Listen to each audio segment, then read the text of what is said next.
Buenas noches, queridos amigos.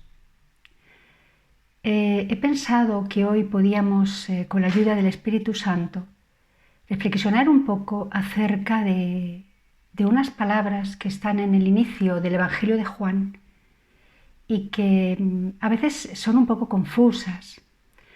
Hacen referencia al Verbo de Dios. Vamos a ver qué quiere decir Juan, qué es el Verbo de Dios. ¿Y por qué? ¿Y por qué él utiliza ese vocablo, el verbo, para referirse a algo que pertenece a Dios? Vamos a leerlo, es muy cortito. Dice Juan en su prólogo, ¿no? Al inicio, dice: al principio existía la palabra, y la palabra estaba con Dios, y la palabra era Dios. Ella estaba en el principio con Dios. Todo se hizo por ella, y sin ella no se hizo nada de cuanto existe. En ella estaba la vida, y la vida era la luz de los hombres. Y la luz brilla en las tinieblas, y las tinieblas no la vencieron. Esto es básicamente, es un poquito más largo, pero esto es básicamente donde yo me quiero centrar un poco más.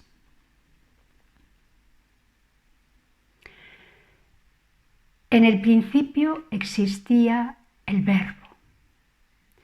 En realidad, el vocablo que Juan utiliza es logos, que es griego. Los evangelios están escritos en griego.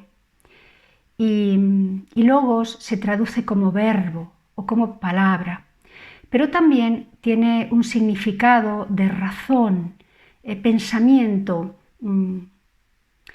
algo que indica, por un lado, la capacidad de razonar, la facultad de la razón, y por el otro, la capacidad para concebir y desarrollar ideas, y también discurso, palabra, pensamiento expresado externamente a través del vehículo del lenguaje.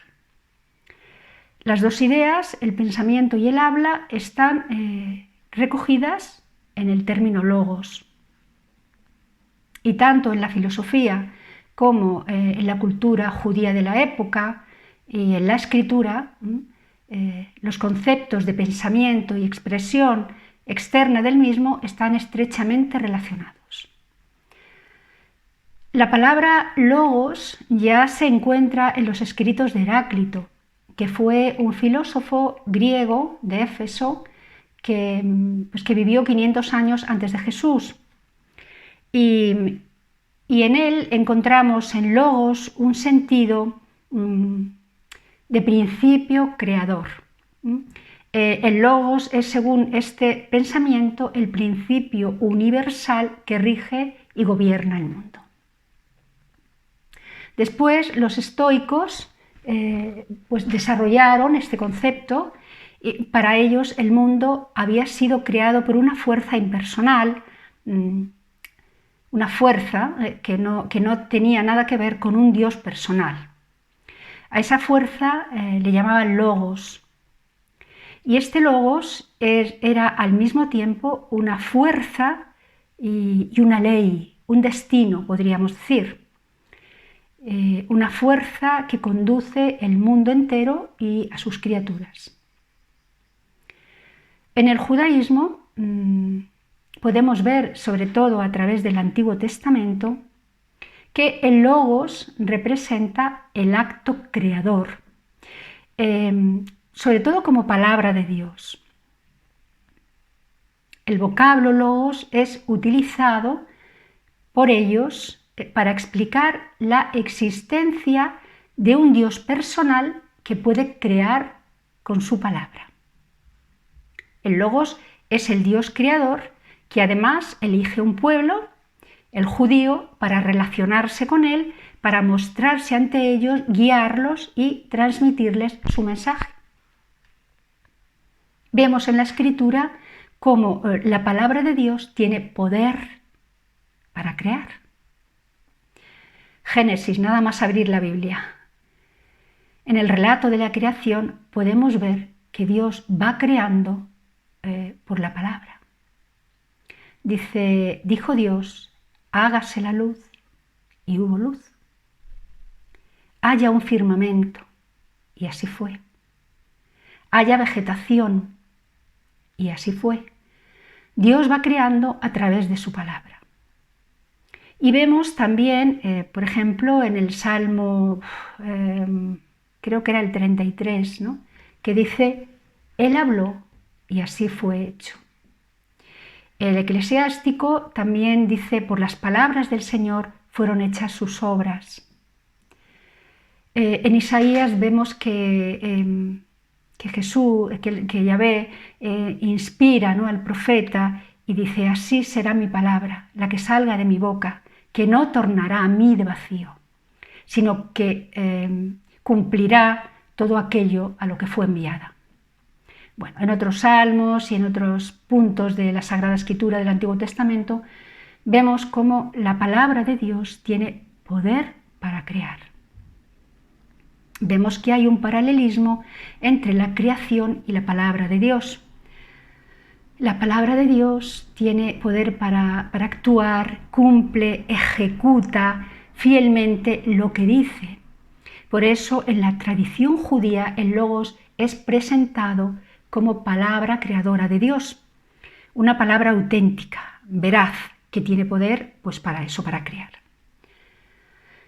Algo que a nosotros los hombres pues nos puede chocar porque, claro, porque nuestra palabra no tiene capacidad para crear.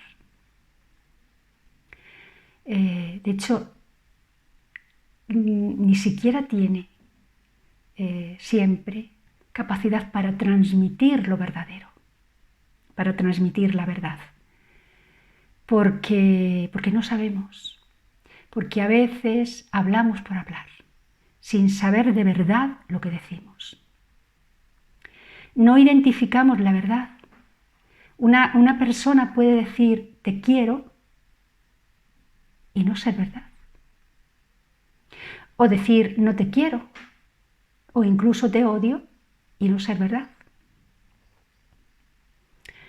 ¿Cómo van a ser creadoras de vida y de verdad unas palabras así de vacías, ¿no?, así de contrarias a lo que hay realmente en el interior de la persona?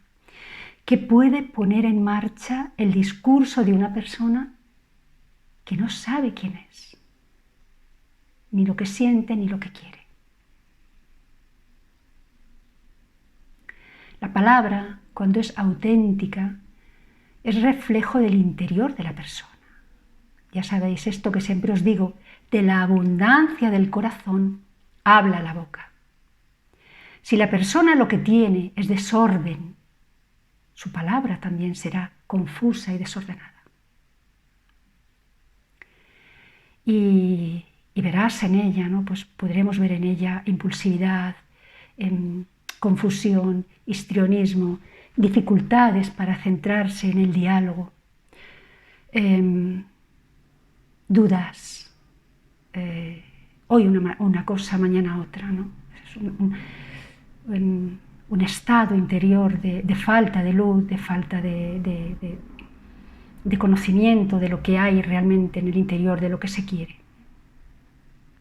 La verdad es que por desgracia estamos llenos de taras, unos más que otros, es verdad. Unos bastante más que otros. Hay personas que incluso ni siquiera identifican las emociones. Y claro, no pueden descifrar del todo lo que viven en las conversaciones, en el trato, en las experiencias con los demás.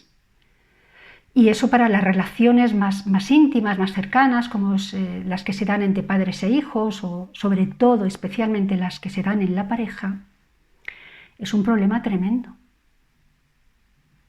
Porque ¿cómo te puedes relacionar con una persona incapaz de interpretar adecuadamente tu discurso y tu conducta? Lo que tú le quieres hacer llegar es muy difícil, ¿no?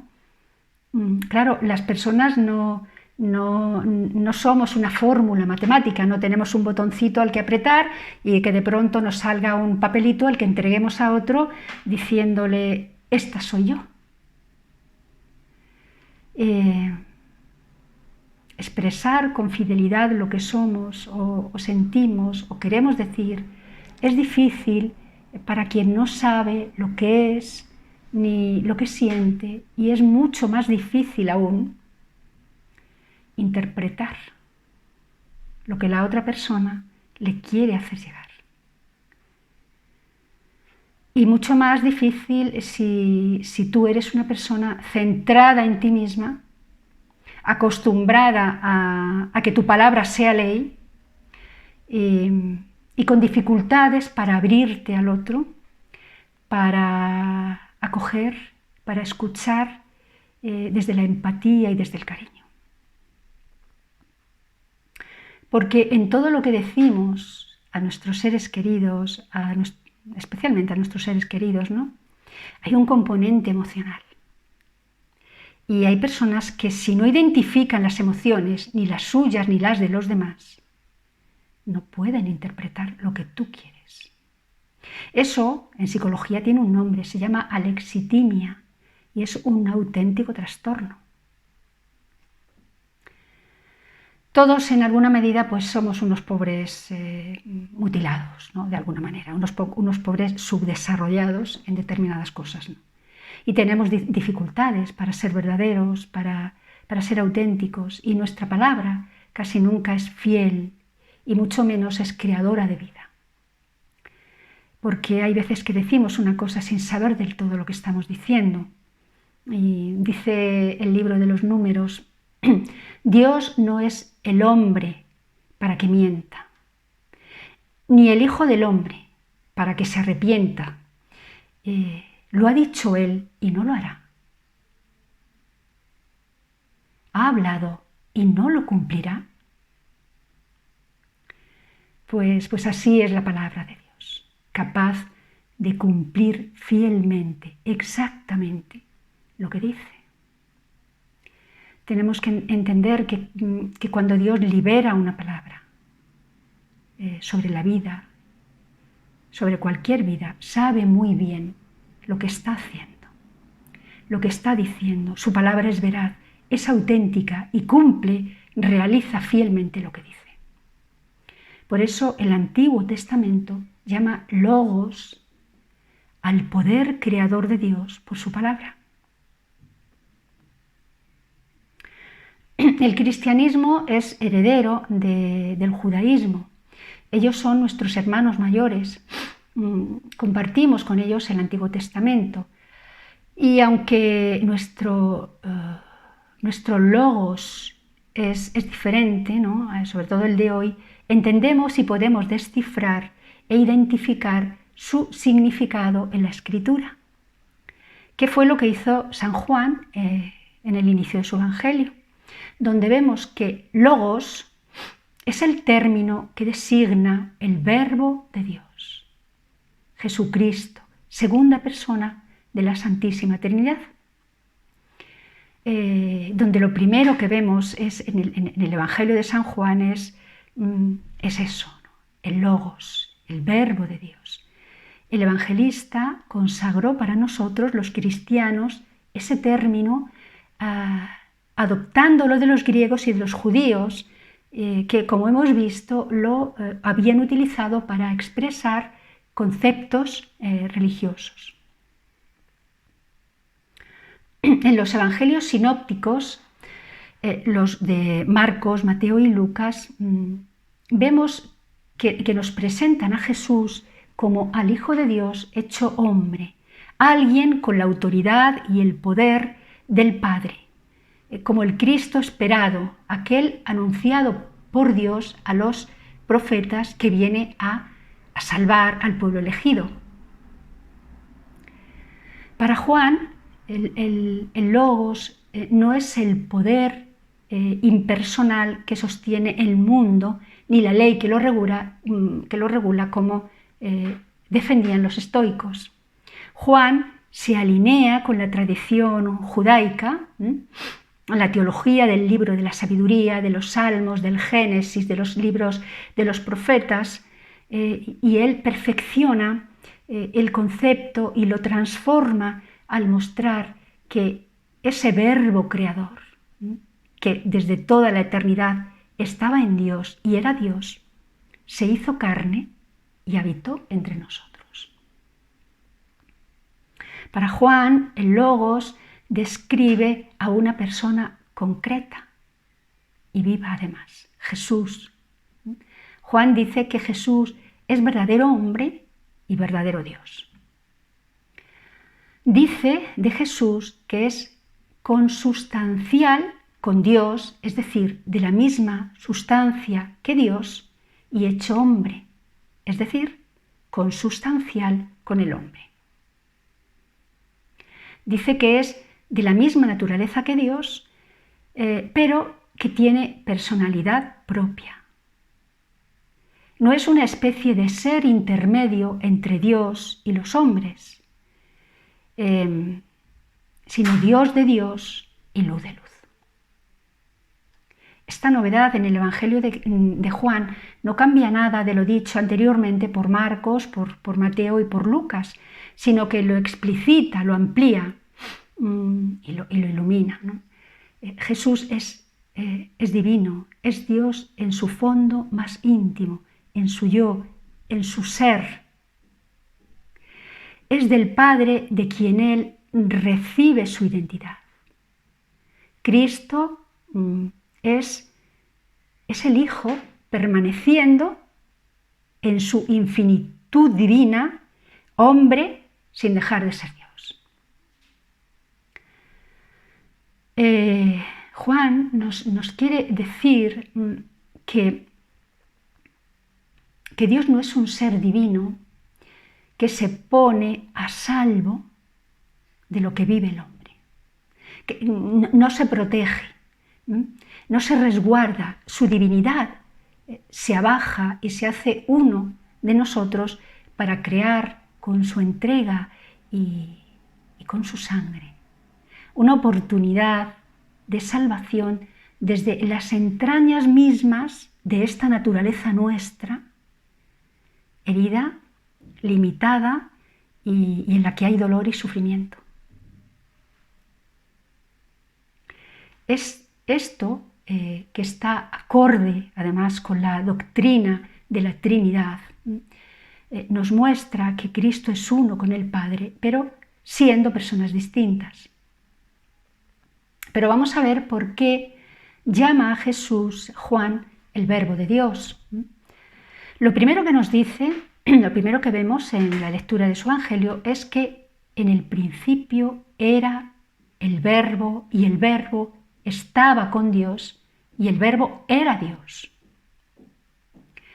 La palabra que utiliza Juan es logos, como os he dicho. Ya hemos visto que el logos para los judíos era la palabra de Dios, aquella palabra que tenía capacidad creadora, con la que Dios había creado el mundo. Los judíos, grandes conocedores de su tradición cultural y religiosa, sabían que Yahvé, Dios, había entregado su palabra también a los profetas. El pueblo judío tenía de Dios la revelación. La palabra, el logos, no era solo capaz de crear todo lo existente, sino también capaz de revelar los atributos de Dios, su pensamiento, su voluntad, sus proyectos para el pueblo elegido. Por su palabra, su logos, ellos tenían la guía, la enseñanza y conocían quién es Dios. Por tanto, para ellos, ese logos, esa palabra era importante, era muy valiosa y trascendente. Y Juan estaba diciendo que aquella palabra trascendente y reveladora se había hecho carne. La palabra de Dios, reveladora de sus designios y sus propósitos, se había hecho hombre en Jesucristo. Al llamar a Jesús el Verbo, Juan está afirmando que Jesús es la forma corpórea de toda la revelación de Dios en las Escrituras. Jesús es el cuerpo que recoge y pone en el mundo la palabra de Dios. Todo lo revelado por el Padre. Pero además, el mensaje de Juan, y esto es muy importante, era también para los paganos, para aquellos que no pertenecían al pueblo elegido.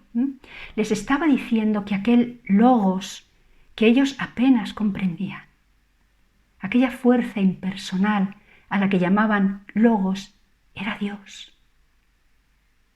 Y tenía personalidad. Que no era un Dios oscuro, impenetrable y distante, sino aquel que habían visto en Jesucristo. Todos ellos, griegos, romanos, de cualquier pueblo o raza, podían conocer a Dios y relacionarse con Él personalmente. El Verbo es la palabra viva y creadora de Dios, encarnada en Jesucristo. Juan además nos dice que la palabra era Dios desde el inicio. El Hijo de Dios es eterno. De esa forma declara que desde el inicio, desde el comienzo, Jesús era Dios, que no fue creado por Dios, sino consubstancial con Dios. No fue una creación, Jesús fue engendrado en el vientre de María, no creado. Jesús existía desde el principio. Jesús es Dios eterno. Es Verbo de Dios que estaba con Dios desde la eternidad, desde el inicio. El Verbo era con Dios y era Dios. Aquí es donde Juan estaba creando las bases que sostienen la Santísima Trinidad, la doctrina de la Santísima Trinidad, ¿no? El Hijo estaba con el Padre. Ellos tenían una relación íntima, perfecta, juntos, cara a cara, desde el inicio, el uno con el otro, en perfecta comunión y armonía. Y que son al mismo tiempo el mismo ser, un único Dios y personas independientes, es decir, forman una unidad ontológica. Y esto significa que el ser de Cristo es verdaderamente hombre y verdaderamente Dios. Y que junto al Padre y al Espíritu Santo forman un solo ser con una única sustancia divina. Esto es lo que nos quiere decir Juan cuando nos habla del Verbo de Dios. Y es maravilloso porque en pocas palabras deja claro la eternidad, la divinidad y la individualidad de Jesucristo. Y para remarcar esta naturaleza divina, dice en el versículo siguiente que todas las cosas fueron creadas por Él. Jesús ha participado de todo lo creado. No hay nada de cuanto existe que no haya sido hecho por Él. Y además indica que Jesús participó en la creación inicial y sigue participando en el desarrollo y en la evolución de aquello que creó. En el versículo 5 dice, en Él estaba la vida, y la vida era la luz de los hombres. Y en el 9 dice que la palabra, es decir, Jesucristo, era la luz verdadera que ilumina a todo hombre que viene a este mundo. Para siempre. Jesús sigue sosteniendo, sigue iluminando aquello que creó. Y es maravilloso realmente porque Juan no nos está hablando de lo que vio en la tierra, sino de quién era Jesús antes de encarnarse. Y eso, como dijo Jesús también, no te lo ha enseñado nadie, perdón, de la carne, sino alguien del Espíritu. Juan no tira de experiencia de los sentidos, sino de la luz y de la gracia del Espíritu Santo para escribir esa maravilla que resulta tan reveladora para los cristianos. Pues hasta aquí, queridos amigos. Espero que os haya servido esta pequeña charla de hoy, que os ayude sobre todo a acercaros a Dios, a ese Jesucristo que es Dios y hombre, y que os ayude a crecer y a fortalecer vuestra fe. Yo os mando un abrazo muy muy fuerte, como siempre, y os emplazo pues para la próxima charla. Un abrazo muy muy fuerte, que Dios os bendiga.